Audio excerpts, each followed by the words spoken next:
Hello, good morning, good evening, good afternoon, everyone. Welcome to our Zoom meeting. And we have quite a few. Siguro darating pa yung iba, but while waiting for the others, pwede na tayong mag-start and then habol na lang sila. So ang topic natin for today is, ang sabi ko is gagawa tayo ng web app using Google Sheets. Ang gagamitin natin sa Google Sheet is AppScript. Na-discover ko kasi ito while I am solving one of the problems that I'm na kinakaharap ko doon sa aking services.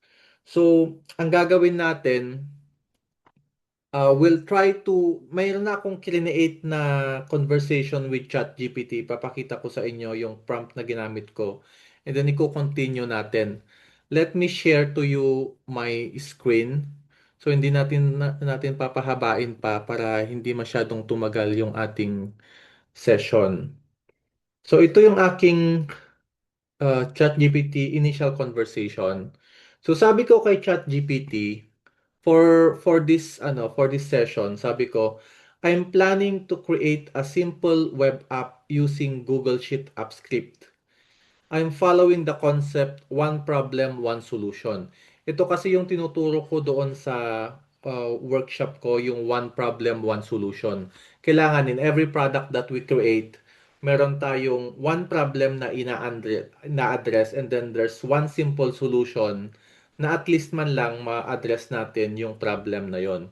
And if we are following this idea, then definitely magkakaroon tayo kapag ka just in case na gusto nating ibenta in the future, then meron at merong market kasi nga meron tayong sinolve na problem. Yan. Sabi ko, give me 10 ideas. I have zero knowledge in coding, so I will be asking you also for the code later. So hindi tayo ang magko-code. And importante din na dito sa mga prompt ko sinasabi ko talaga initially na wala akong alam sa coding para yung pagkakausapin niya ako, kausapin niya ako as zero knowledge in coding. Kasi pagka hindi ko sinabi na wala akong alam sa coding, then i-assume niya na marunong ako sa coding. So may mga languages or mga terms siya later na hindi ko maiintindihan kung hindi ko sinabi ito. Then, sinabi ko dito sa dulo, but before that, you can ask me questions first before you give me your suggestions.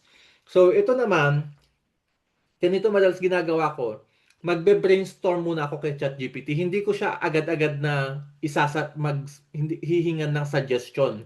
Kasi pag hiningan ko agad siya ng suggestion, kalat-kalat yung ibibigay niya sa akin na suggestion. Maaring hindi para sa akin, maaring hindi ko gusto or maaring magsayang lang kami ng oras na mag-uusap tapos yung mga isa-suggest niya sa akin, hindi swak para sa akin. So dahil dyan, binigyan niya ako ng answer. So sabi niya, before I suggest up ideas, I want to make sure the ideas actually fit you. Yun yung isang purpose ko na kailangan fit talaga sa akin. Your skills, your access, and what you realistically want to build with Google Sheets plus AppScript. Answer these short questions first. So, meron siyang mga tinanong sa akin, kagaya nito, ano daw yung gusto kong tulong? What do you want this app to help? So, ang sinagot ko dito, nilagay ko dun sa mga sagot ko, ninumberan ko lang dito. Ninumberan ko lang tapos yung sagot, kinopy-paste ko lang kung ano yung sagot ko. So, sa number 1, ganito din yung gawin nyo kapag ka magpo-formulate kayo ng ng ideas or ng product na gusto nyong gawin. Makipag-brainstorm din kayo. Usually, ganito din yung gagawin ni ChatGPT. Iba-iba naman tayo ng kapag ka na ginawa nyo to kay ChatGPT, ibibigay ko sa inyo tong prompt na ginawa ko na to, ibibigay ko in a one document later.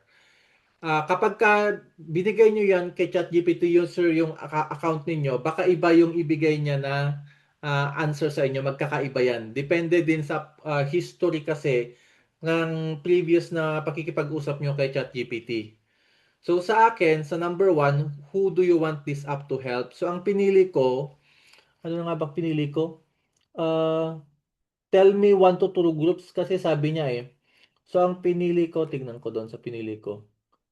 Anyone general public pala ang pinili ko. So anyone, ito, anyone and general public. Then what kind of problems do you already see around you? Sabi niya. So ang pinili ko, problems tracking. Ang pinili ko is tracking, tracking number 2. And then sa number 3, do you want this app mainly for? Ang pinili ko is personal use muna. Kasi sa akin ang nag-aano sa akin, ang nag-i-inspire sa akin kung ano yung nararamdaman ko na problema na magagamit ko for my personal use. Baka later on, meron din may mga tao na kagaya ko na nakaka-experience din yung na-experience ko. At least later on kapag kaibebenta ko, makakapagsalita ako na relate doon sa na-experience nilang problema, 'di ba? Mas madali mong maipopromote yung product kapag kayong problema na kinakaharap ng mga target audience mo ay kinaharap mo na din. Parang na-experience mo na din. So, ang nilagay ko dito is personal use. And then number 4, how complex are you comfortable with for now? So, hindi ko to sinagot. Number 4, tignan ko nga kung sinagot ko. Number 4, ito, simple with dashboard. Number 4, ito, simple with dashboard lang ang sinagot ko. The number 5, which platforms do you already use a lot? So nilagay ko dito Google Sheets. Hindi ko muna nilagay yung system kasi gusto ko na simple lang muna yung ibigay niya sa akin na instruction. So Google Sheets lang yung binigay ko. Then number 6, do you prefer B2B or business to consumer tools? Hindi ko to sinagot. Blank yung nilagay ko. Number 7, what excites you more? So ang nilagay ko dito, making money and saving time. The number 8, any industry you're interested in? So nilagay ko dito, number 8, wala akong sagot sa number 8. Para generic lang siya. The number 9, are you okay if the app is ugly but works at first? Itong number 1 na pinaka-importante pag gumagawa tayo ng app, kahit na pangit sa una, kahit napakasimple, okay lang. As long as working siya, magawa natin as long as masolve natin yung problem at magkaroon ng solution. Yung tinatawag natin na prototype. So prototype muna yung gagawin natin, tapos unti-unti na ano natin, na i-improve natin. Ang problema kasi sa iba, gusto nila maganda na agad. Gusto nila complex na agad. Yung ang dami ng sinosolve. Kumbaga, ang daming features na gustong ilagay, na yung time nila para mag-focus dun sa simple solution dun sa problem na gusto nang i-address, napupunta na doon sa mga different features na pampaganda, parang yung mga para lang maging mas attractive yung kanilang app, which is mahihirapan kayo kapag ka nagsisimula kayo. So for the meantime, kahit pag nagsisimula pa lang, kahit pangit yan, okay lang as long as it serves its purpose. Then number 10, long-term vision, wala akong nilagay. Tool creator pala. So ang long-term vision, do you see yourself more as, ang nilagay ko dito, tool creator. And then, yun, sinagot ko lahat yon except dun sa number 6 and number 8. At ito yung response niya. Perfect. Based on your answers, ito na. Now, here are 10 simple web app ideas that follow. So, ito yung mga examples niya, yung mga suggestions niya. Baka makakita din kayo ng ano dito, ng mga ideas ninyo dito. So number 1, ang sabi niya, daily expense micro tracker. So, the problem, people forget where small daily money goes. And then the solution, simple form to log expense. So, mayroong dashboard na naglalagay yung today, week, month, totals, ganun. And then, ang features niya, add expense, amount category, at auto totals, simple chart. Bakit daw maganda? Everyone relates to money tracking. So, yun yung isang suggestion niya. Then number 2, simple habit tracker. People want to build habits but forget to track. I think one of my students, meron siyang project na ganito, habit tracker. And meron din isang student na nakaisip ng tracker ng assignment, parang ganun. So, almost the same sila. So, solution daw is checkbox per day per habit plus strict counter. So, sa features, add habit, mark done, strict count, progress percent. Then number three, personal task plus deadline tracker. So yung problem, tasks scattered across notes and chat apps. So yun yung ngayon, personal task tracker. And then solution, one dashboard showing all tasks plus deadlines. Then number four, client follow-up tracker. Ito, people forget who to follow up with, which is very ano to, siguro mag-popular to sa mga freelancers na may mga clients. Kung gusto nyong gumawa ng client follow-up tracker at ibenta sa mga freelancers na kakilala nyo, pwede to. So, list of contacts plus next follow-up date. And then number five, bill payment reminder tracker. Meron din akong student na nakaisip nito, bill payment reminder. Missed bills equals penalties. So solution, track bills and due dates in one place. Features, bill name, amount, due date, paid, unpaid, upcoming bills list. Then number six, simple wait or health lag. O ito, maganda rin to para sa mga nagpapapayat or yung mga gusto na i-monitor yung mga kinakain nila to monitor yung calorie intake and ano nila, expenditures nila. Yan. So problem, people want to see progress but don't track. Solution, daily weight input plus chart. Itong mga tracker kasi ng mga to, it's like kasi 'di ba mayroon na tayong Excel na kung saan pagka ginawa mo siya sa Excel manually, meron siyang formula ba? Ang gagawin lang kasi ni Google Sheet is i-convert niya into website na yung Excel file is yun yung magiging magiging brain niya at magiging database niya. Kaya magiging possible na magkakaroon tayo ng web app using Google Sheets. Then number seven, study time tracker. So students don't know how much they really study. So ang solution, lag study session. So ililista nila kung ano yung mga inaral nila. And then number eight, inventory mini tracker. Is problem, small sellers lose track of stock. Solution, add items plus quantity in and out. So parang ano siya, parang POS, mini POS siya na pag nilagay mo yung mga stocks mo, automatic na siya na kung ilan pwedeng kang maglagay ng siguro ng ingoing tapos outgoing na na box. And then number nine, content idea tracker. So creators forget content ideas. So ang solution, save ideas plus status. And then lastly, number 10, subscription tracker. Meron na akong nakita na ganito na subscription tracker na na mayroong subscription din na services. So the problem is people forget monthly subscription. Ang solution, list all subscriptions plus monthly total.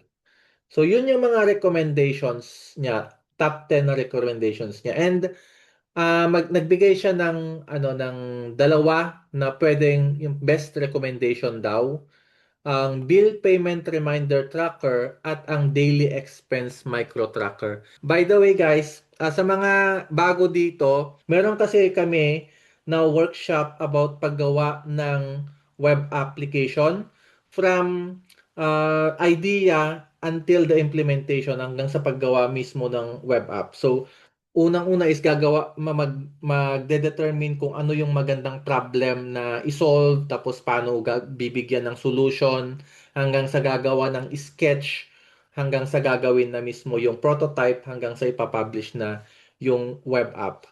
So yun, kung if you are interested, then send me a message doon sa aking Facebook page. Ito na lang, mas popular tong client follow-up tracker. People forget. People forget who to follow up with. So for example, kung ako, kunwari, meron akong mga client nagpapagawa ng website sa akin. Tapos, nagbabayad sila ng monthly na subscription doon sa website na ginawa ko. So, kunwari, sabihin na natin na 1,000 pesos yung management fee sa website.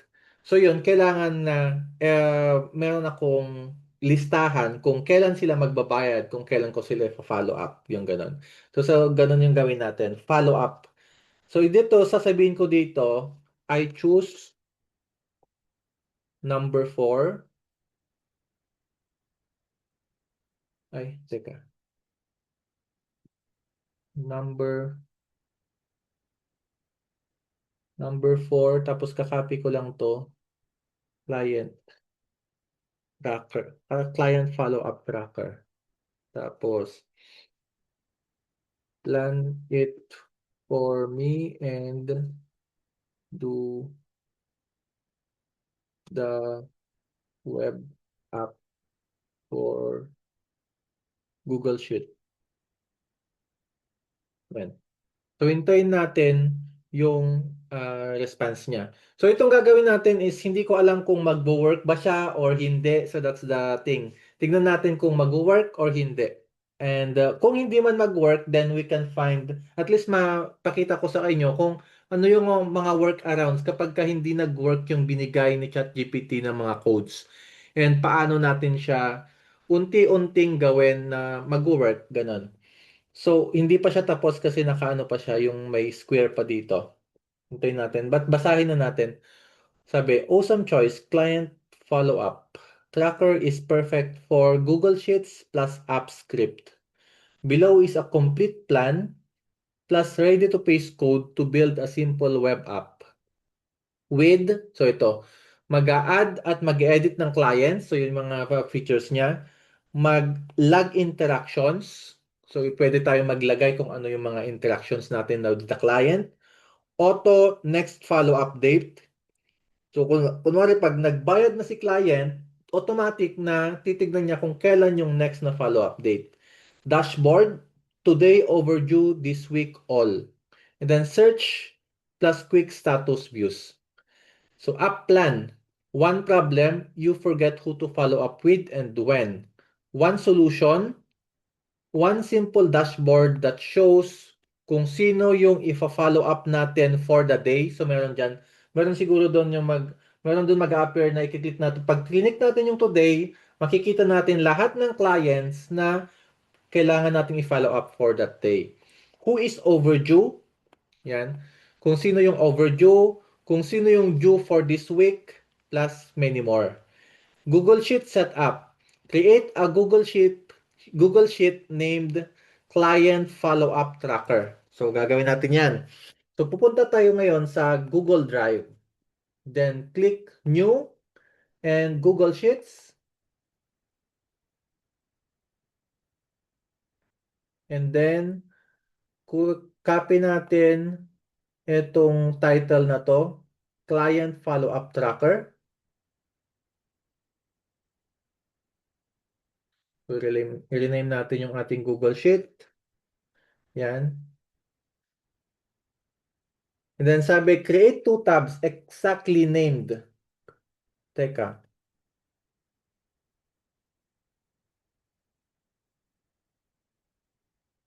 Ito. Create two tabs exactly named Sheet 1 Client. So, copy natin to. Make sure na kapag ka nagka-copy kayo ng mga sheet name na binigay ni ChatGPT, you copy it as it is. No? So, Sheet 1 Clients. Kasi, mag-ano yan, magkakaroon yan ng role doon sa code na ibibigay niya later. So, client. So, dapat eksakto po. Even the capitalization. So, headers, yung row naman po natin, yung mga headers, ito, kailangan eksakto na ilagay natin. Yung mga yan. So, dito, lagay natin, ay, kulang yung nakopy ko. Dapat may D. So, mag-ingat kayo kapag ka nagka-copy kayo, kailangan eksakto. Yan. So, copy natin lahat itong mga to para may lagay natin doon sa sheet natin, Google Sheet natin. Yan. So, contact and then channel to. And then status.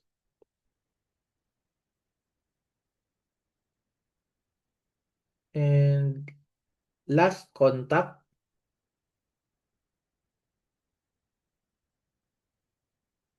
Next, follow up. Lagay natin. Notes.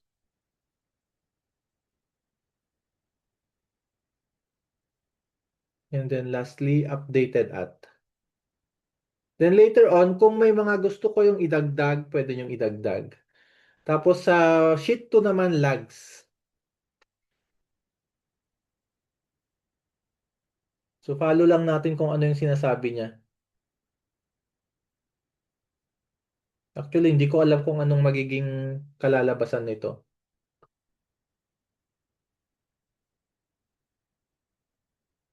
Yan. Kasi ibang-iba yung process nito. Nung gumawa ko ng last time, doon sa para sa ano ko, sa subscription tracker ko naman, hindi siya ganito.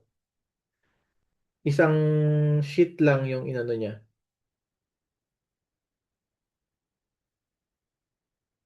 And summary, medyo marami yung ano niya, headers niya. Next follow-up, created at. So lastly, created at. Yan. And tingnan natin. Notes, date should be real dates, not text. But the app will handle it either way. So yung dates, tingnan natin mamaya. AppScript code, open the sheet, extensions, AppScript. So don't worry, magbibigay naman siya ng instruction sa inyo doon sa response niya. Bas long as sinabi ninyo na wala kayong alam sa coding, previously doon sa sinabi ko kanina na ano doon, na wala tayong alam sa coding. So, sasabihin naman niya yung instruction. So, open the sheet, extensions, app script. So, dito yon. So, nasa sheet tayo, di ba? Sa extensions, app script. Dito. Yan. So, mag-open siya ng uh, panibagong tab. And then, balikan natin yung instruction niya. Sabi niya, create this file. So, mayroong dalawang files dito sa loob ng app script. Anuhan muna natin. Pangalanan natin tong app script na to. Yung ano niya dito, client follow-up tracker. Kakopy ko yan. Lagay ko dito sa app script name. And then, lagyan ko lang ng app script. Rename. Yan. Tapos dito, meron mapapansin kayo dito sa left side, code.js. May nakakalagay dyan. So dito, code.js tsaka index.html. So sa code.js, ito yung kailangan natin. Click lang natin yung copy code para makopya lahat. Copy code, ibandali lang. Tapos dito, delete natin lahat yan. Control A, then delete. Tapos i-paste natin dito. Paste, allow. Pag may nag-appear na ano na allow or block, i-allow nyo lang po pag nagpe-paste kayo ng code dito sa app script. So yan na yung buong app script, yung code na nakalagay doon. Then, anong susunod? Scroll down tayo hanggang sa pinakababa. Index.html. So sa index.html, punta tayo sa libraries. I cancel. Add. Add and then HTML. Ngayon, pag hindi kayo sure, di ba wala namang nakalagay dyan na index.html, no? Pag hindi kayo sure, i-screenshot nyo po ito. Ganito yung ginagawa ko eh. Let's say na hindi ako marunong, tapos hindi ko alam kung anong susunod. Wala namang, sabi niya kasi dito is, ang instruction niya dito, create these files. Code.js, meron ng code.js.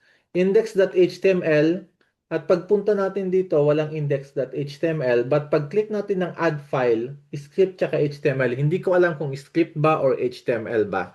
So, i-screenshot natin to and,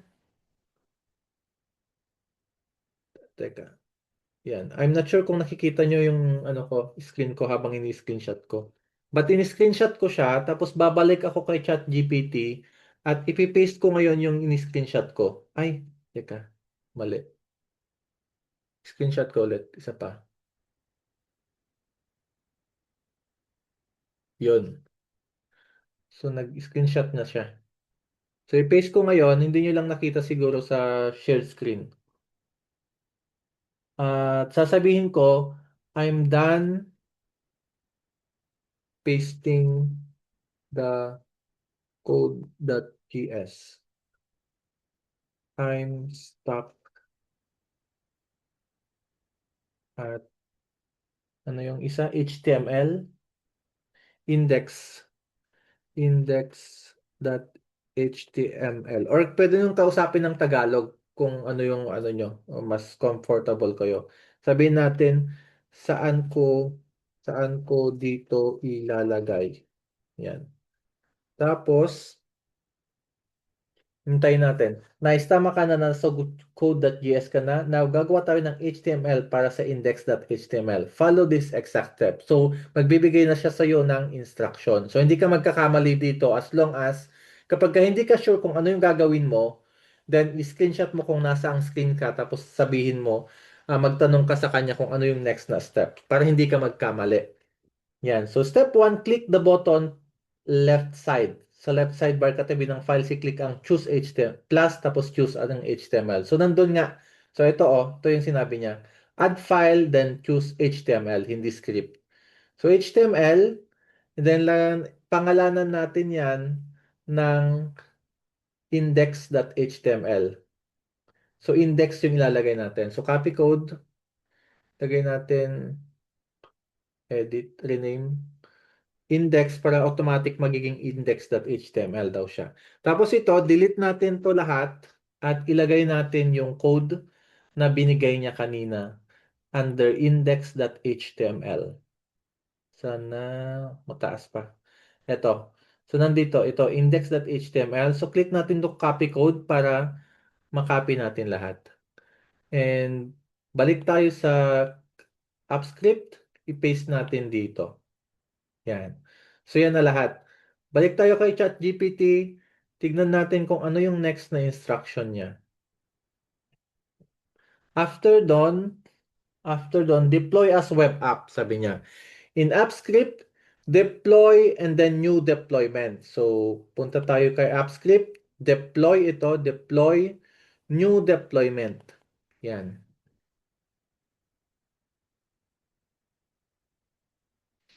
Yan. And then, ano sabi? Nasa na yon? And then select web app. So walang web app dito. Tignan natin ito. Click natin yung itong select type web app. Yan. Tapos description, ilagay natin yung title kanina. Ito, description client follow-up tracker. Yan. Paste natin. And execute as, lagay mo lang yan. CIQ Villanueva. So there are two options dito. Kapag ka gusto mong ikaw lang yung maka-access, ilagay mo yung email mo. Kasi email ko to eh.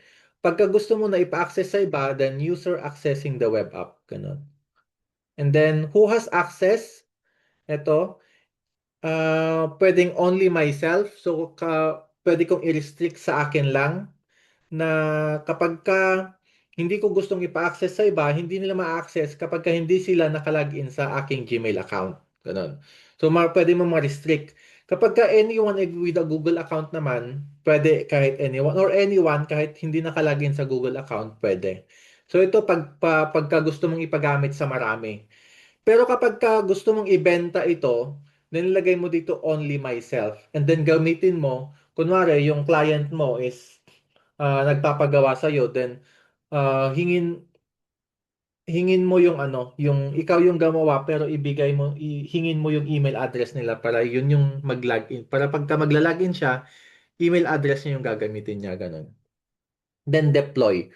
Or later on, kung gusto mong i-restrict talaga na may login access, pwede mo pong tanungin later on si ChatGPT, nagbigyan ito ng login capabilities. Pero for now, ilalagay natin yung simple lang only myself ang lalagay natin. Then click natin deploy. Yan. So napakasimple lang, 'di ba? Binigay niya lang yung ano natin, yung code tapos nilagay natin. And then sabi dito, the web app requires you to authorize access to your data. So click lang natin yung authorize access and hintayin natin. na matapos yung kanyang authorization. Yan. So far, nakakasunod naman po ba?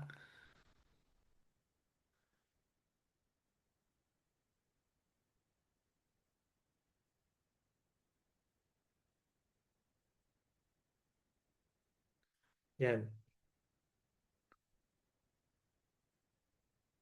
So may nagsabi, pwede pala itong digital product idea. Yes, digital product po talaga siya. Yan, tapos mayroon na sinabi dito, Google hasn't verified this app. The app is requesting access to sensitive info. So click natin yung advanced, and then go to client, follow-up tracker app script, unsafe. So click lang natin to, unsafe, and then continue, and then continue ulit. Yan. And eto po, kopyahin nyo po itong URL na to. Eto na yung URL na gagamitin natin. Click copy, and then magbukas tayo ng panibagong tab, and ipe-paste ko dito yung link. Tignan natin. Open.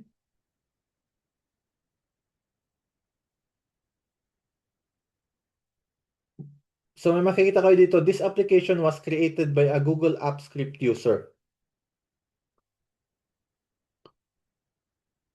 Yan. So ito na yung nagawang app script, ay yung ano, web app. Client follow-up tracker, simple dashboard plus follow-up list, data saved in Google Sheets. So pwede nyong baguhin ito. Sabihin nyo lang kay ChatGPT or i-search natin to later kung paano mababago. And then may nakalagay na dito kasi wala pa namang ano wala pang data. So dito, ito-try natin. Dito sa right side yung mag-a-add tayo ng new. So ilalagay natin dito, kunwari ilalagay ko pangalan ko. Email, ciqvillanueva@gmail.com. Tapos channel, messenger. Kunwari ang yung mode of communication ko with the client is messenger. Para alam ko kung saan ko siya kukontakin. Then next follow-up, lalagay ko dito, um, siguro papalitan ko yung next follow-up instead of next follow-up. Kasi ito yung first na entry eh. So instead of first follow-up, ilalagay natin is uh, yung enrollment date. Parang ganon. So kukunin ko to, screenshot ko to. Screenshot natin to. I-paste ko na lang siya dito. Yan. Paste ko dito. Makikita nyo mamaya. And sasabihin ko dito, the web app is now published and it worked. However, I want some iterations. Um, so, ito, meron nakalagay next follow-up.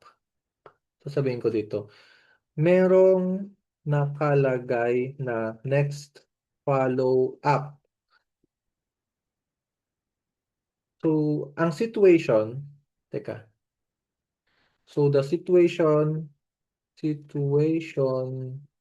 is when a client uh, enrolls in my service, they they pay for the first time. I need a section where I can enroll them and monitor and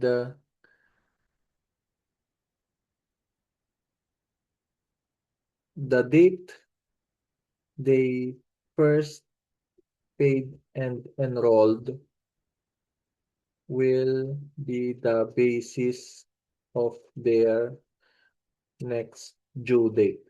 So ganito, kunwari, merong kunwari, website designer ako.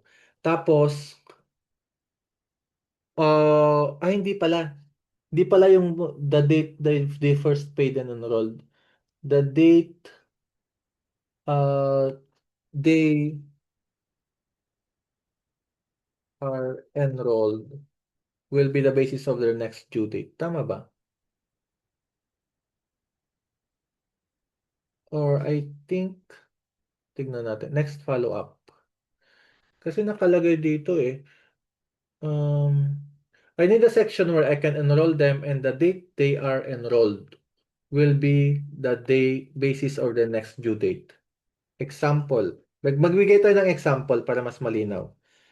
I-ano ko na lang nga lang dito, dictate. Teka. Yan. So example, merong nag-enroll sa akin na client na pagpapagawa ng website. Ang date na nagpagawa siya is February 7. Ngayong araw na to nagpagawa siya. Tapos matatapos ko yung website in 1 month. So let's say March 7, i-hand over ko yung website. So isang date yung handover na March 7, yun yung kung saan magbe-base tayo ng 1 month after that para yun yung magiging next na magbabayad sila, parang ganon. So let's see.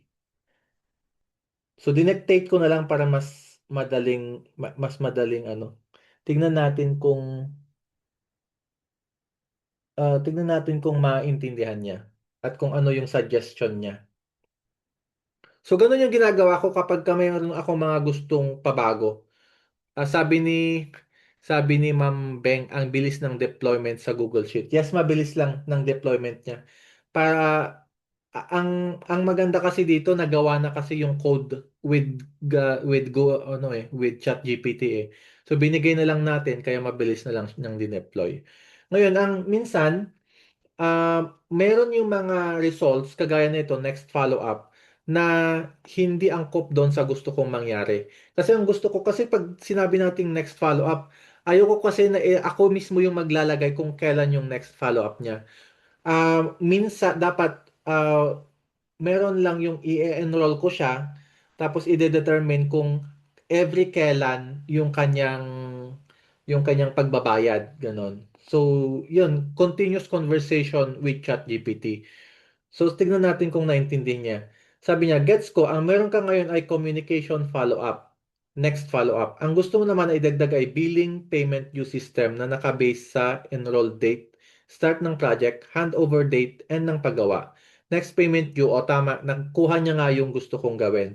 Kasi gusto ko magkaroon ng enroll date, handover date, tsaka next payment due. Yan. So gagawin natin, ito ay adding a billing section, new columns sa sheet. Oh, so mag-add tayo ng billing section. Update your Google Sheet columns. So update daw natin, so follow natin. Tignan natin kung ano magiging effect nito. So mas dumadami yung Google Sheets. And so sa Clients tab, add this new client tab pala. Update your Google Sheets. Update billing section plus new column sa sheet plus auto calculation. So sa Clients tab, add these new columns. Add to the right after updated at. Tignan natin. Clients tab, updated at. Ito. So dami ah. So enrolled on. Natin. Enrolled on. And handover on.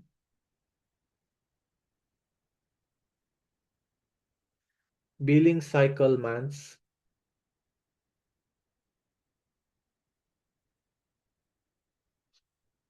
Last payment on.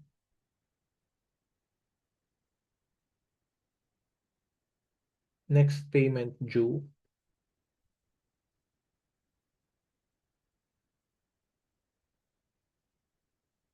Then project.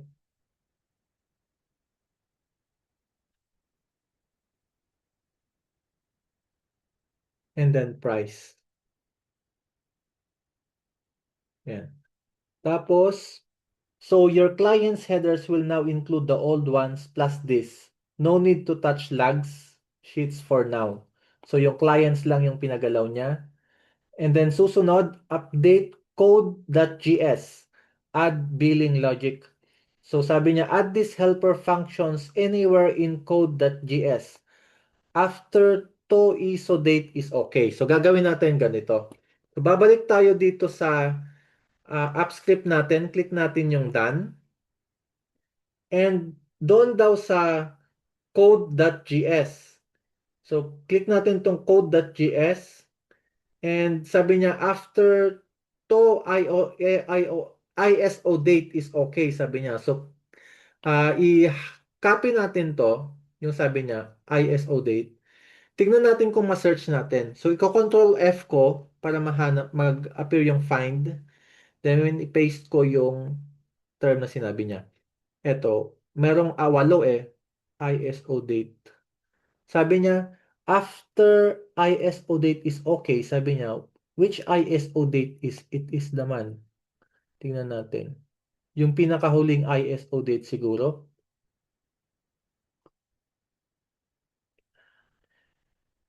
Siguro dito na lang sa pinakababa. Tingnan natin. Copy natin to and paste natin to. Sabi naman niya kasi anywhere Anywhere sabi niya. So nilagay ko sa dulo.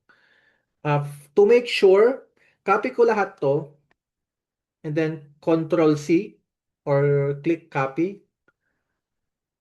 And balik tayo kay ChatGPT.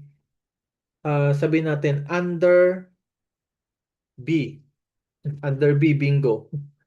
Under B, under B, in updating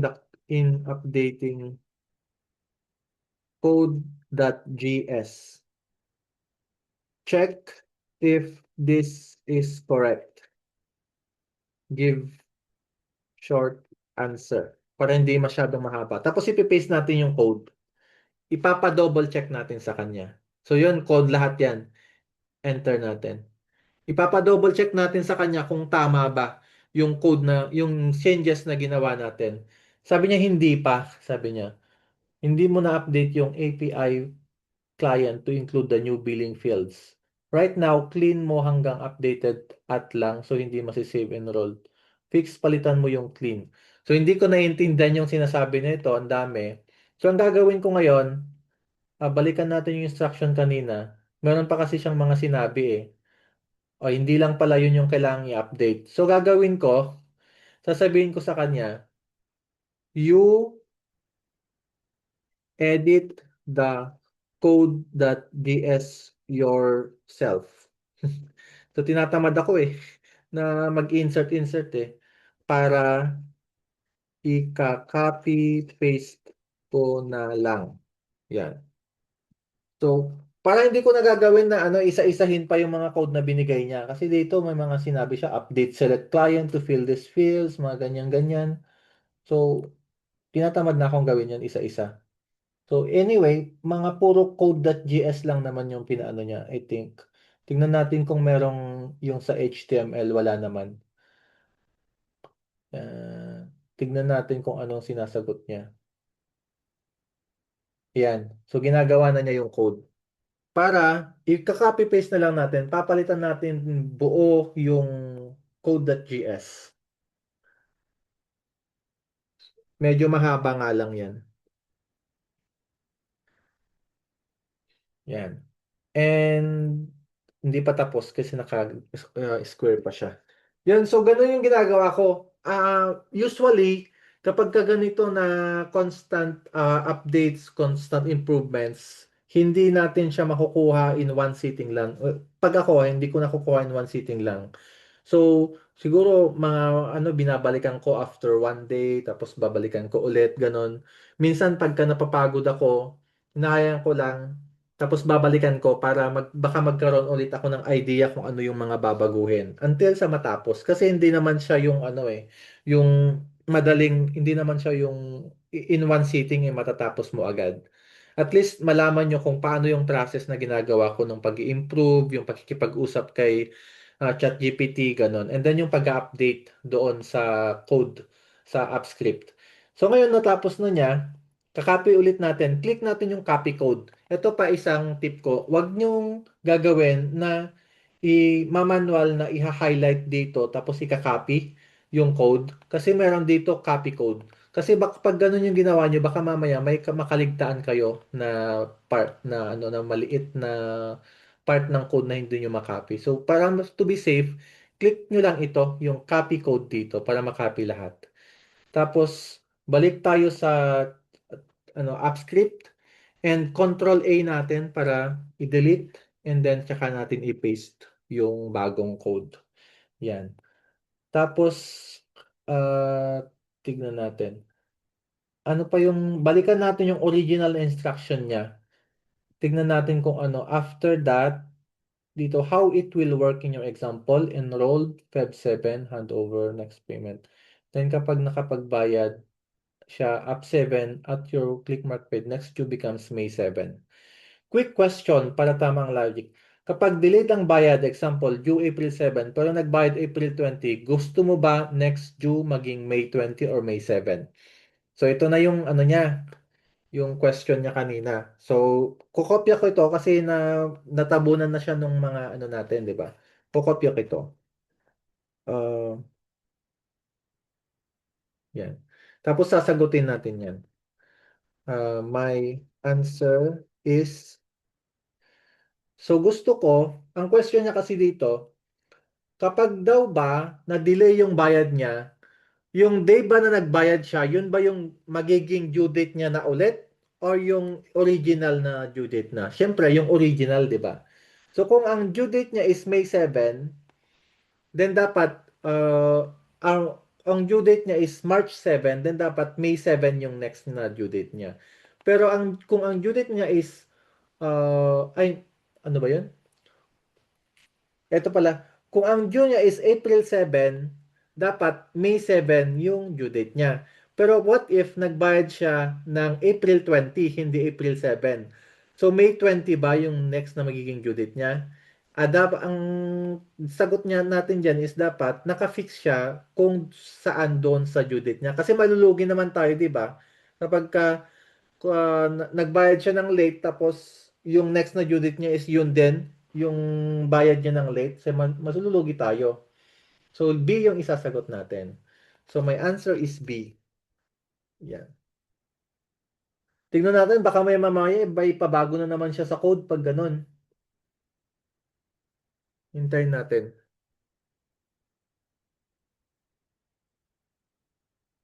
Fixed schedule tayo. Ibig sabihin, kahit April 20 siya, nagbayad ang next due pa rin ay May 7. Want to change? What to change? O may papabago na naman niya siya. Replace your compute next payment due with this version. Ano na naman? Ang dami na naman. Okay. Uh, Ganito. Kopyahin ko tong lahat ng to. Ibigay ko sa kanya. Copy. Tapos dito. Um, this is the current code.gs. Ikaw na mag-edit. Ikaw na edit para i-copy paste ko na lang. Tapos saka ako ipipaste. Ganon. Kung madami kayong time na maghintay, kasi mas mahaba nga lang yung ano niya kapag ikaw siya yung ipapagawa mo sa kanya. Pwedeng ganito yung gawin nyo. Yung bigay nyo yung minsan ginagawa ko, binibigay ko pa rin yung ano yung current na code na meron ako na ipapa-edit ko sa kanya. Kasi wag tayong mag-rely doon sa stock memory niya kasi minsan magkakamali siya. So dapat i-update nyo kung ano yung current na code na nandun. Tapos yun yung sabihin nyo, ito yung i-edit mo. Yan. Kung marami naman kayong, kung hindi naman kayo nagmamadali or gusto nyo na matutunan, medyo gawin, i-challenge yung sarili nyo, pwede nyo igawin itong manual. Ang gagawin nyo lang, Eh, search nyo kung ano yung sinasabi niya na ah, papalitan at ipapalit nyo isa-isa yung mga sinasabi niyang ipapalit. Tapos ito, update daw yung part na to, tapos ilalagay ito, ganyan. So sa akin, gusto ko, hindi na ako mahirapan. So ganito na lang ginagawa ko. Pero maghihintay ka nga lang ng medyo mas matagal. Kasi nga, iniisa-isa niya yung mga code na yan. And kapag ka nakita nyo na may square pa dito sa baba, yung square na ganyan, yung parang sa ano, sa playlist square. Ibig sabihin, hindi pa siya tapos. So wag nyo munang kiklik yung copy code kasi hindi yan kompleto. Hintayin nyo na magbago ito. O yan, kapag ka ganyan na, yung merong ano, yung parang use voice na ganyan nakalagay, ibig sabihin tapos na siya. So doon natin ika-copy yung code. Copy code. And then dito, i-delete natin lahat. Make sure na walang natira. And tsaka natin i-paste. Yan. Tapos i-deploy natin. Yan ulit. Click deploy. Wag ng new deployment. Manage deployments naman ngayon. Manage. And hintayin natin na mag-load yung deployments. And then dito, i-click natin tong edit. Tapos dito, palitan natin to ng V2. Yan. Tapos new version. I-click natin yung version, new version. Tapos, click natin deploy. So, take note ha, sa version, ang original nakaselect is itong version 1. And then, i-click natin yung new version, tapos palitan natin yung description, lagyan natin ng V2. Tapos, deploy. Then later on, pag magre-redeploy kayo ulit, papalitan nyo ulit yun ng V3, V4, hanggang sa kung kailan, hanggang ilan yung gusto nyo. And then, the same pa rin naman yung link ng web app. Ganun pa rin. So, kung i-refresh natin to, ito pa rin yung link, nagbago na po yung kanyang uh, itsura. Magbabago. Tignan natin kung ano yung pinagbago. Hintayin natin. Yan. Anong nagbago? Nandun pa rin. Next follow-up pa rin.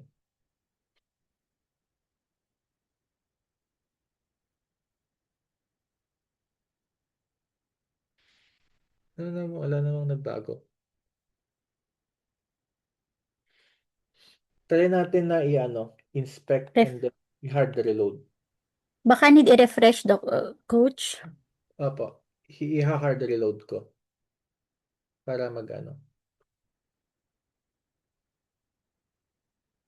Baka delayed lang yung kanyang update. Tignan ko nga. Baka mayroon pang kulang. Tignan natin. Done. What's next?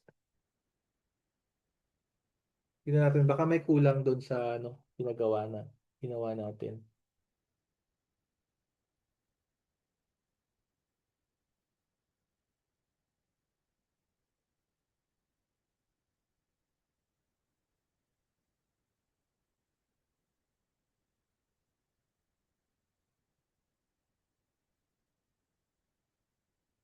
Oh, ba't ang dami pa?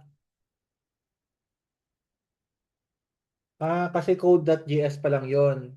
So next is index.html update. So meron pa pala sa index.html. So you can add input the new billing fields and use mark paid. Update your Google Sheet headers first. So sa clients tab, enrolled on, confirm meron kang columns na ito, exact spelling. So tignan natin, confirm daw natin sa clients tab, enrolled on, tignan natin. Enrolled on meron. And then handover on meron. Billing cycle months meron. Dapat exact yung ano niya, spelling. Last payment on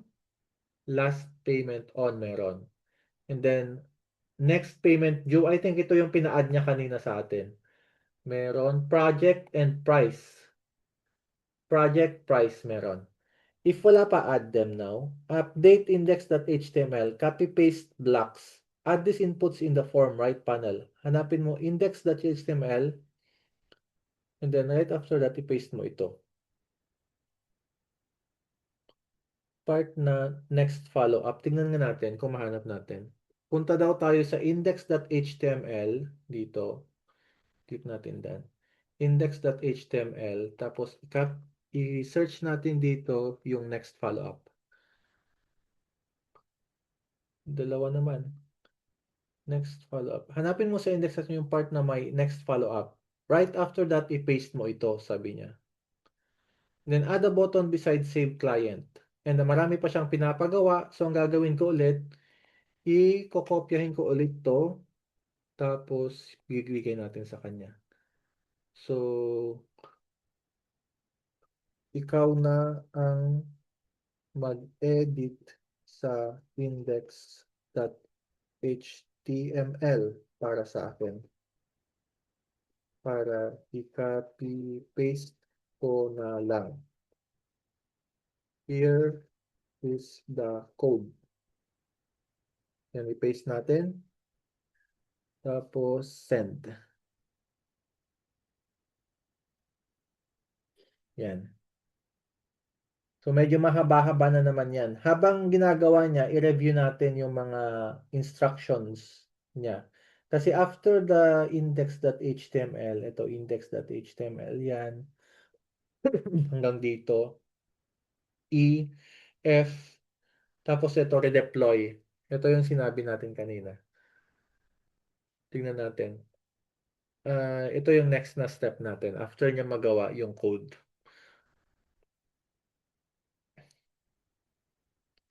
So, tingnan natin yung progress niya. Ginagawa ba niya? Yan. Ginagawa niya.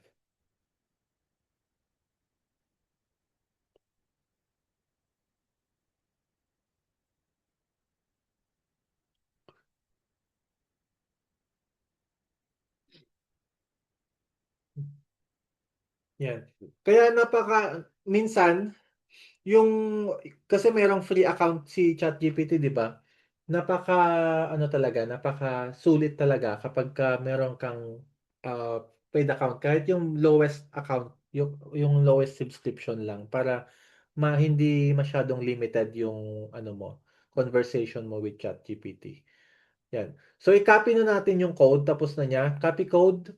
Balik tayo doon sa index.html. Make sure na index.html talaga or pag code.js, code.js talaga kasi baka magkamali kayo. So, delete natin lahat to and then paste natin ulit. And then, sabi niya, balikan natin yung instruction niya na i-redeploy daw. Inunahan natin kanina nire-deploy natin, hindi pala tapos. So, dito, after save, go to deploy, manage deployments, edit pencil, deploy.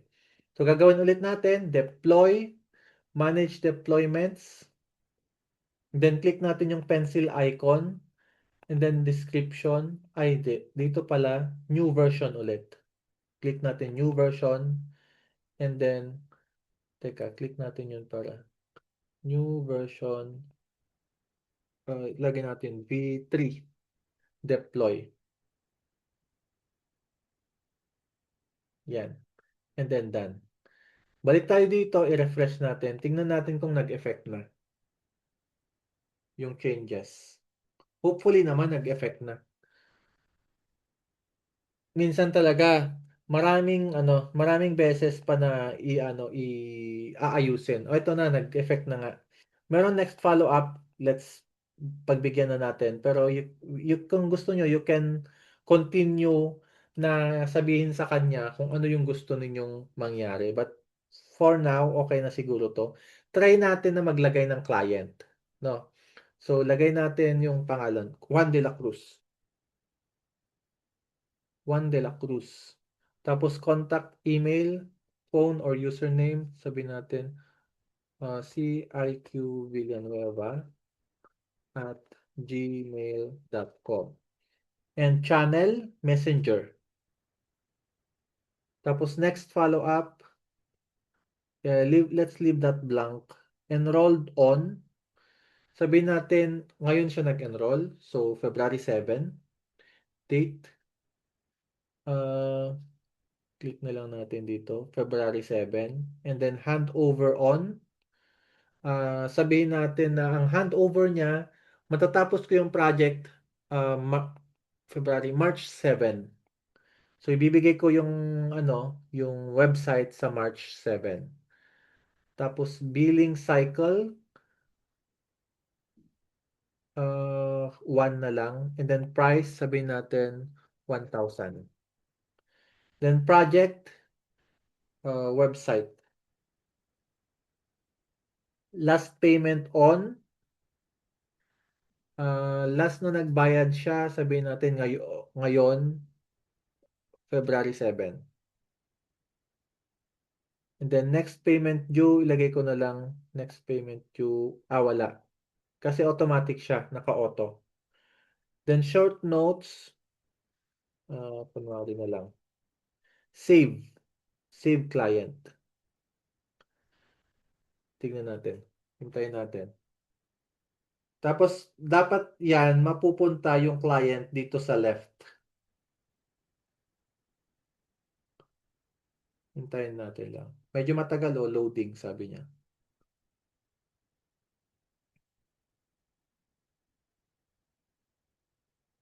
Tagal, no? Tingnan natin dito kung, napunta na siya, tignan mo. Minsan kasi delayed siya dito pero na-save na siya dito. Tignan natin dito. Nandito na si Juan de la Cruz. Na automatic na siyang napupunta dito. Ito yung parang pinaka-database natin. Lagyan natin dito database. Wag na pala. Wag na natin baguhin yan kasi baka magkaroon ng issue sa code. So, na-save na siya. Yung lags, wala pa. And naglo-loading pa rin siya. I-refresh natin.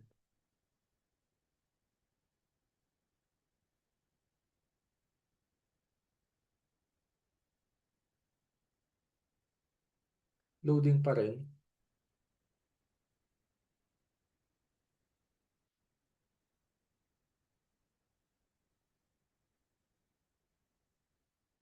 Pagka ganyan, kadalasan,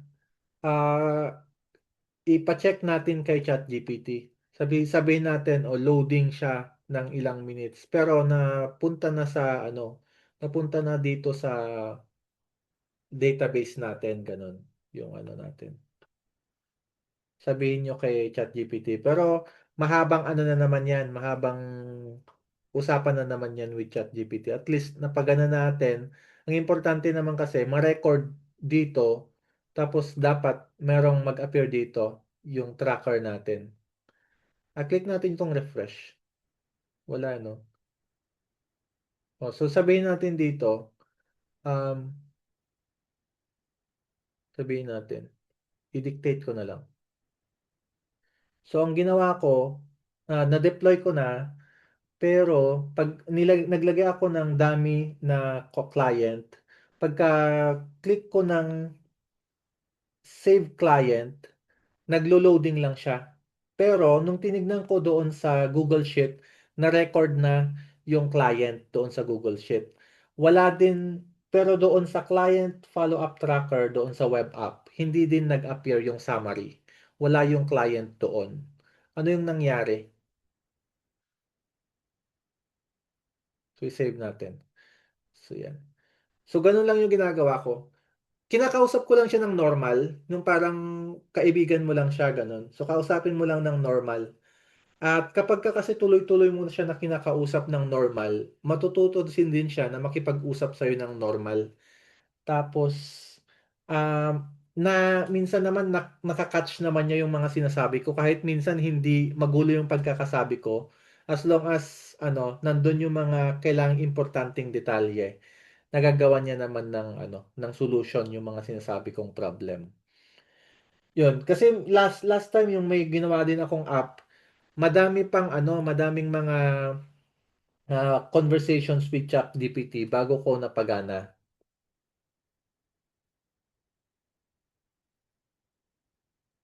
Nasaan na yun? Yan. Dalawa yung common dahilan nito. Based sa systems mo, na-save sa Google Sheets, so tumakbo si API app user client. Pero naghahang sa loading at di nagre-refresh yung list. So bumabagsak si API get dashboard data after saving. Most likely cause may mismatch typo sa headers ng client's sheet. Pag may column header na mali, may extra space or blank header cells, minsan nag-error. Quick fix, open mo Google Sheet Clients tab, row 1 headers, make sure exact spelling, no trailing spaces. Tama ba? Pero na-record naman niya. Tingnan natin. Wala namang space, walang space. So, check natin isa-isa kung may space ba. Ito, next follow-up. Wala naman.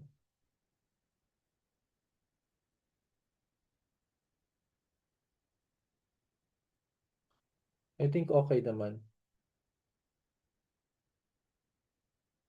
Yun. Second common cause. So, may mga sasabihin naman siya. Tapos, if still stuck, fastest way to confirm, open AppScript editor, left side execution, click the latest run and read the error message. Okay. Balik tayo kay AppScript editor, left side executions. Nasaan yun? Baka dito. Executions, view dashboard. Ito. Click the latest run and read the error message. Wala namang error message. Completed naman. Ito, version 3. O, di ba? Completed. O, ipakita natin to kay ChatGPT. I-screenshot ko to at ibibigay ko kay ChatGPT. Kahit hindi na ako magsalita, alam na niya yun.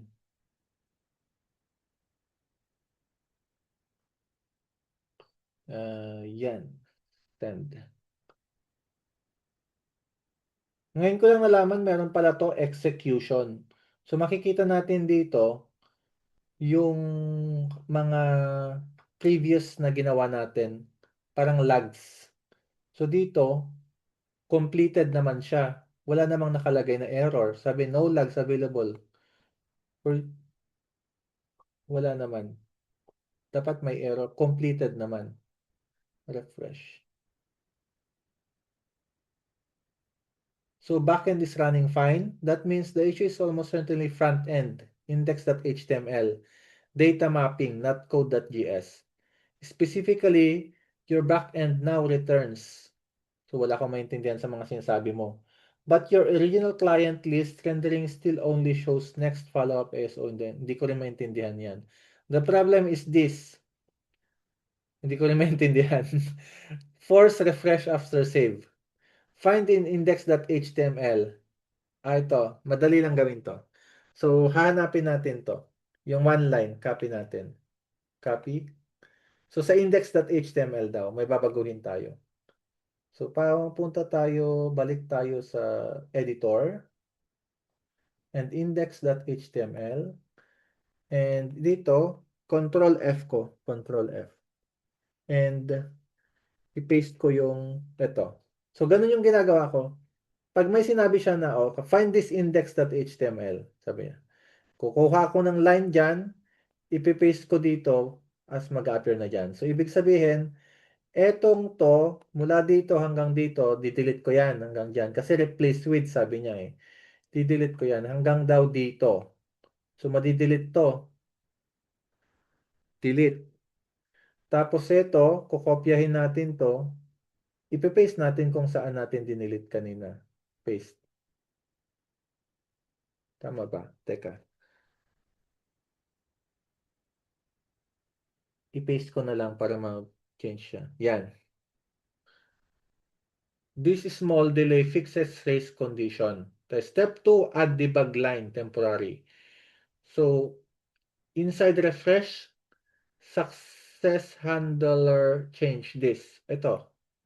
Kopyahin natin ulit to. Copy. And ipapalit natin dito. Hindi siya nag-ano. Teka.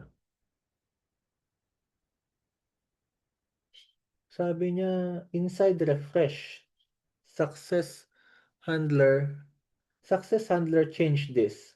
Ito na lang siguro ang i-search natin. Wag na yung mga symbols. Symbols. Wala din. No result. State counts. Wala din. Ay, ito. State counts. Equals stress counts. Wala naman yan.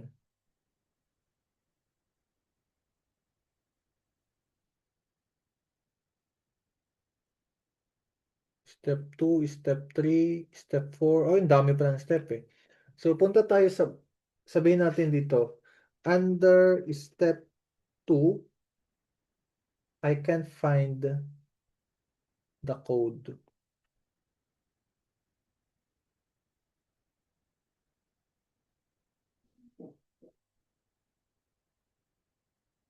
Yan. Ano natin. Kung ano sasabihin niya. Where that code is, nasa index naman tayo. In index.html, press Ctrl F. Yan yung ginagawa natin. Search for, so ito daw yung ano natin, function refresh. Okay, so function refresh daw. So ito, function refresh. And then, you should see this block. Function refresh, set message loading. Ito nga. Hanggang sa baba. What to change? Replace this part. State that counts. Wala nga state that counts eh.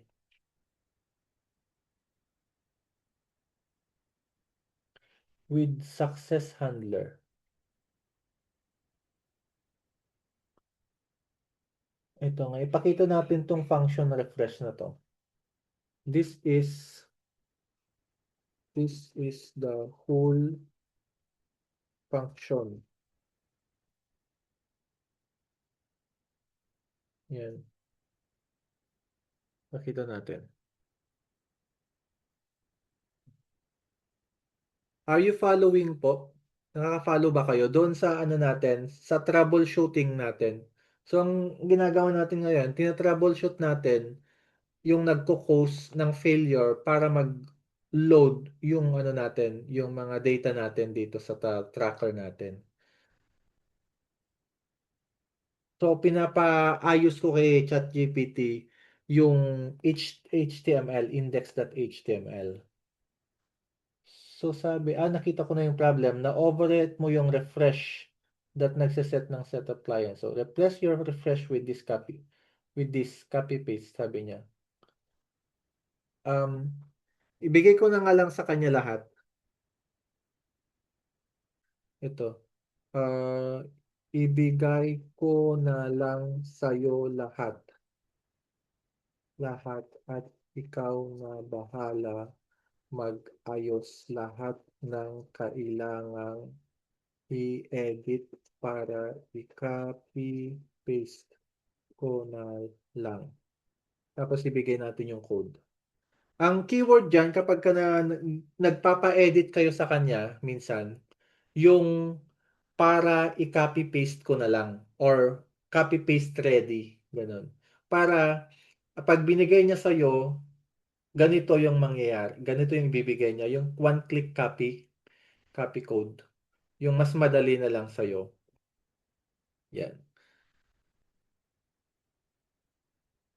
So sabi ni Ma'am Beng, madaming trial and error at troubleshooting pero mas convenient pa din kay ChatGPT kesa mag-hire ng programmer. At least learning while doing din. Yes, tama po. And kapag ka nag-hire ka ng programmer, kulang. Yung subscription mo kay ChatGPT, ano lang yan, barya lang yan. Pag mag-hire ka ng developer, baka mas mataas pa yung ibabayad mo kay developer kesa dun sa potential na kikitain mo sa isang taon. Ganun. Kasi mahal ang developer.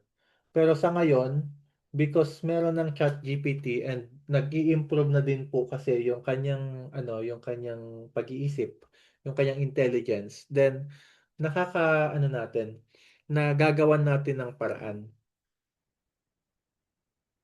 So hintayin natin. So may tanong si Ma'am Melly Rose, front end yung web app, back end Google Sheet as database. Tama po. Yan, hintayin natin. So if gagawa kayo ng ganito, kailangan nyo lang ng medyo mahaba-habang pasensya.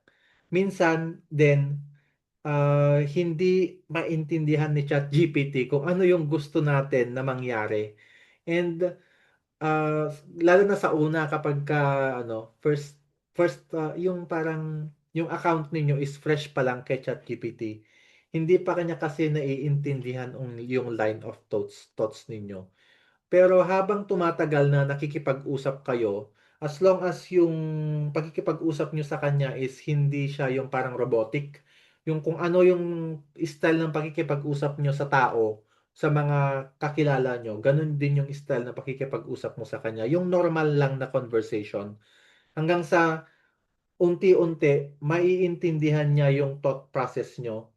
So kapag ka nagsabi kayo ng command later on, kahit na hindi maayos yung pagkakasabi nyo, as long as nandun yung mga keyword, then maiintindihan niya kayo. Kaya ako kahit na yung mga sinasabi ko, 'di ba, hindi nga maayos yung pagkakasabi ko. Pero naiintindihan niya. Yan. Kopyahin na natin. Tapos na niya. And punta tayo sa client ulit. I-delete natin lahat to and then paste. And deploy. Try natin. I-deploy. Tignan natin. Balikan natin pala yung instruction niya kanina. Bago natin pinagawa sa kanya yung lahat. Kasi meron siyang instruction eh. Fix handler dito. Save and redeploy. So yun. Si-save natin. I-redeploy natin. Deploy. Manage deployment. And pencil icon always. So, new version, and then V4. Palitan natin ito ng V4. Deploy.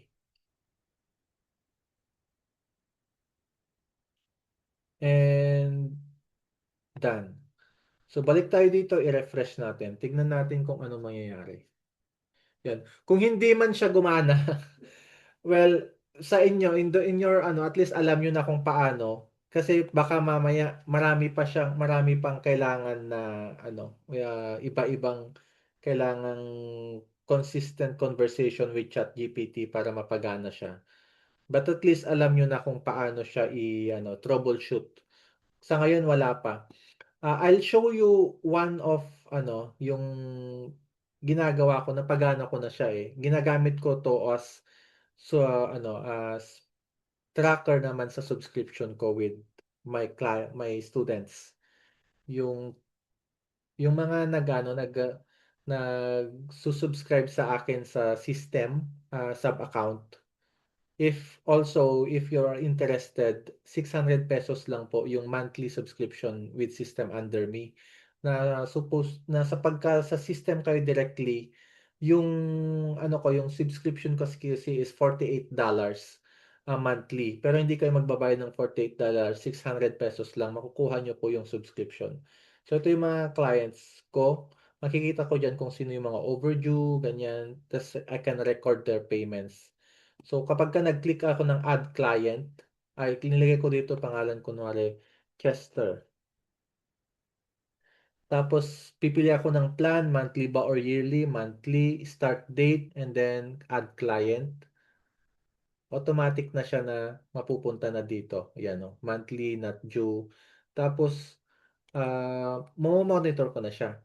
Kapag ka titignan ko kung sino yung mga due, kunwari, nasa na dito? All, due in 3 days, or due unpaid in 15 days, overdue, ganyan makikita ko kung sino yung mga overdue.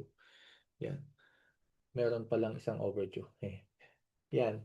And automatic naman na din siya. Nasa Google Drive sheet ko na siya. Kung sakali na gusto ko siyang summarize. Nasa Google Sheet. Hintayin natin. So, ito yung kahit na hindi siya maganda tignan, pero at least nagagawa niya yung gusto ko. Makikita ko diyan kung kailan siya last na nag-payment, last payment ano niya, kung ilang months yung binayaran niya, kung kailan yung due niya. In 51 days, 21 days, gano'n. Tapos nandito na lahat. Ito naman yung back end niya. Ganyan. So, ganyan yung magiging ano niya din. Yan.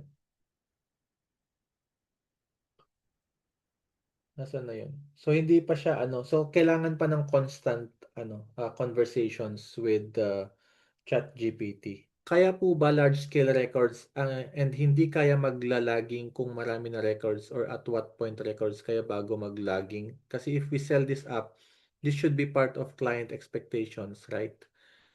Um, that's I cannot answer kung kaya ba ng large scale records, pero I don't think so na magkakaroon ng problema. Kasi ang database naman niya is ito,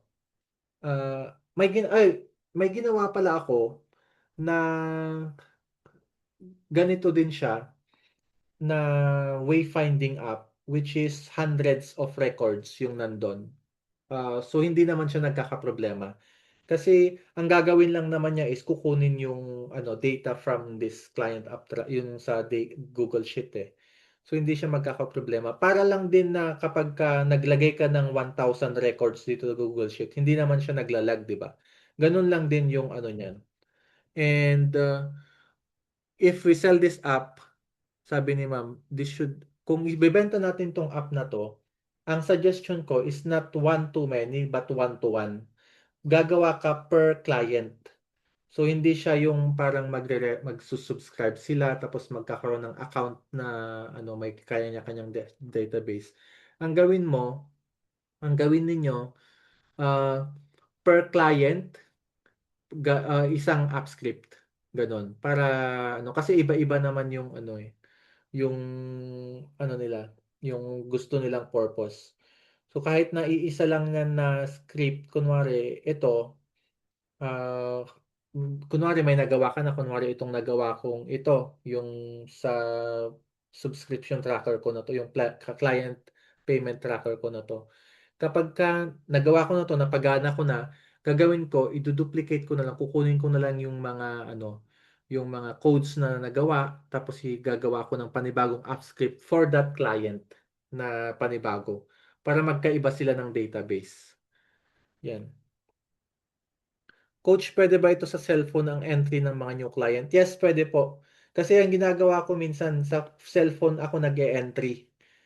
Kaya ko ginawa ito para kahit nasaan ako, pag may nagbayad sa akin, automatic nilalagay ko na, ina-enter ko na sa cellphone ko. So, pwede siya sa cellphone. Ito pa pala, i-discuss ko din yung sa deploy. Dito sa may deploy, manage deployments, minsan nagkakamali tayo, di ba? Nakaka-ano tayo. Minsan, di ba kunwari, meron kang pina-edit kay ChatGPT na gusto mo na mangyari. Tapos nagkaroon ng problema doon sa website na after mong i-update, kunwari sa version 4, at pumangit na, kunwari hindi nasira na, 'di ba? So paano ka ngayon babalik? Wala kang record kung ano yung working codes dati. So pwede kang bumalik sa previous versions. Ito version 3. Ganyan, i-edit mo tapos i-publish mo ulit, i-redeploy mo ulit sa version 3. Pagka nag-ano ka, kapag nagkaroon ng problema doon sa current version mo, pwede kang bumalik sa previous version, so manage deployment, and then click mo lang kung ano yung mga archive dito. Version 3 or ito, ganyan. So, i-redeploy mo ulit. Click mo lang yon and click mo yung deployment, yung description, tapos deploy. Tapos, mariredeploy na siya doon sa previous na working code. Ganon. And, ngayon naman, eto, di ba, napansin nyo, nasa na ba yun?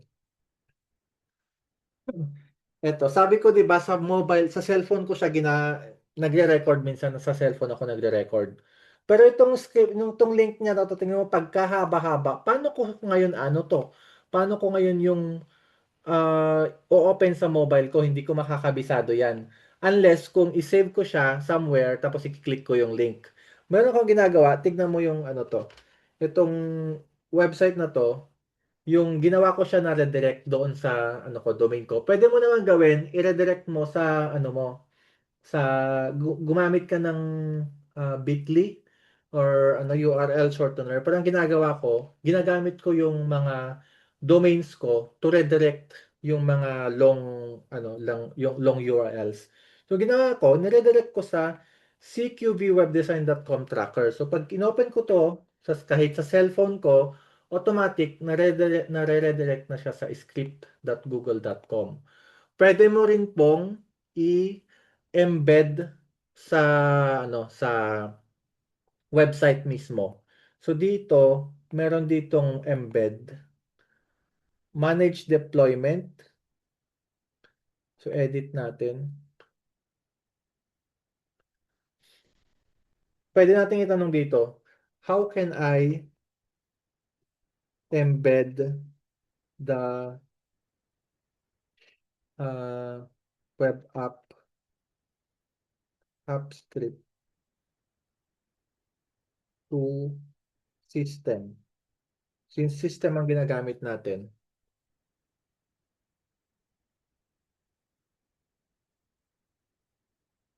So may good question si Ma'am Meleros dito. What if financials or sensitive data, coach? Meron bang security features and also roles like manager, employee roles, view only? Yes, pwede pong magawan ng ng roles tapos login. If sabihin mo kay ChatGPT, kasi i-edit niya ngayon next yung sa code doon sa app script. Pero mahaba ulit yon. So, pwede nyo gawin yon later on kapag ka nagawa nyo na yung, na pagka na perfect nyo na yung app script. Yan. So, dito, magbibigay siya ngayon ng, ng code, tapos ilalagay mo yung link. Dito, sabi niya, paste your web app execution link here, sabi niya. So yan yung gagamitin mo para i-embed mo doon sa kay chat kay system. Ang downside lang nito, hindi mo siya mare-restrict sa email kasi kailangan naka-public yung app script. Kapag i-embed mo kay ChatGPT, kunwari, manage deployments natin, edit. Asa na ba yun? Eto, hindi siya pwedeng naka-only myself. Kundi dapat naka-anyone siya. Ibig sabihin niyan, kapag na-open ng ibang tao yon, pwede nilang ma-edit kung hindi mo siya nilagyan ng password or ano. Kaya naman sa akin, ang ginawa ko, redirect na lang ang ginawa ko. Hindi ko na siya in-embed. Dati in-embed ko, kaya lang, kapag nakuha ng ibang tao yon, kasi tinatamad pa akong gawan siya ng login eh. Tsaka ayoko naman nagla-login ako every time. So ang ginawa ko, nirestrict ko siya doon sa email ko, naka-only myself. Anyway, kapag naka-only myself naman, kahit makuha ng ibang tao ito, yung link ko, hindi nila ma-open kasi hindi sila nakalagin sa Gmail ko, which is ito, execute as. So, kailangan nakalagin sila. So, ang ginawa ko na lang is pumunta ako sa system at nire-direct ko siya sa aking Gmail. So, ganito po yung pagre-redirect ng, ng link sa system. So, punta tayo sa system and then sa sales funnel. Ito, sa sub-account tracker ko nilagay. And mag-create lang kayo ng any page gamit si Tapos gamitin nyo lang po yung domain ninyo. Then click natin, maglagay kayo ng dito, ng URL path. And then click natin, nilagay ko tracker. Edit page. Yan. And punta tayo sa settings. Tapos dito sa baba po, either header code or sa footer code. Pero sa header code ko nilagay. Ito po yung merong code. Meron akong code na kailangan. Teka. Bibigay ko din sa inyo. Email ko na lang sa inyo tong mga code na to. Teka. Pakita ko sa inyo sa Google Keep na lang para mas madaling makita. Kasi hindi makikita ng buo doon eh. Nakasave to sa akin dito matagal na. Ilang taon na to na ginagamit ko, redirect method. Eto, so kailangan nyo lang itong buong link na to. Ito. Tapos papalitan nyo lang itong link na to ng kung anong link yung gusto nyong ilagay. So ito, nilagay ko to. Yung link ng script ko, nilagay ko dito. Kung ano yung link nito, ito. Kung ano yung link nito, ito yung nilagay ko. So yan, then kopyahin mo tong buong to. Bibigay ko sa inyo to later. Copy, and then ilagay nyo po dito, buo dito, sa edit header code. Then save, tapos maredirect na po siya. Kapag binuksan nyo, kahit walang laman po yan, and then make sure na nakasave po siya. Para kapag binuksan nyo yung link na, ano, na, eto, yung link na to, mapupunta siya, maredirect siya doon sa link natin na to. Ganyan. So, parang naka-custom domain na rin siya. So, hindi ko na kailangan i-memorize ito or i-copy yung link na to na pagkahaba-haba. Yan. So, yun lang po.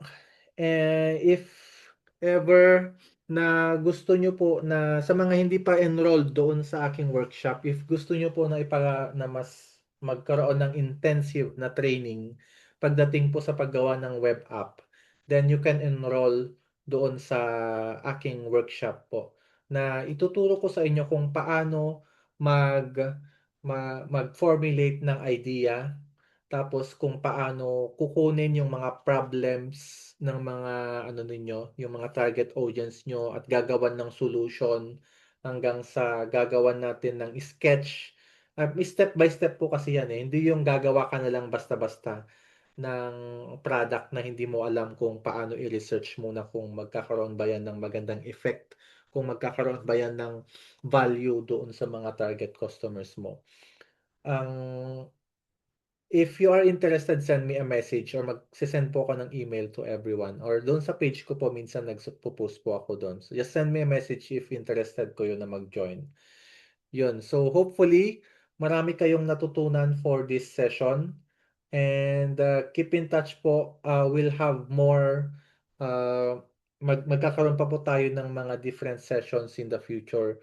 Minsan, ang ano ko, ang mga ideas ko kung ano yung mga free na sessions, free webinars na inano ko, kung ano yung madalas na tinatanong doon sa workshops namin, doon sa workshops natin. So kung ano yung mga yon, yun yung ginagawan ko siya ng ganito na session.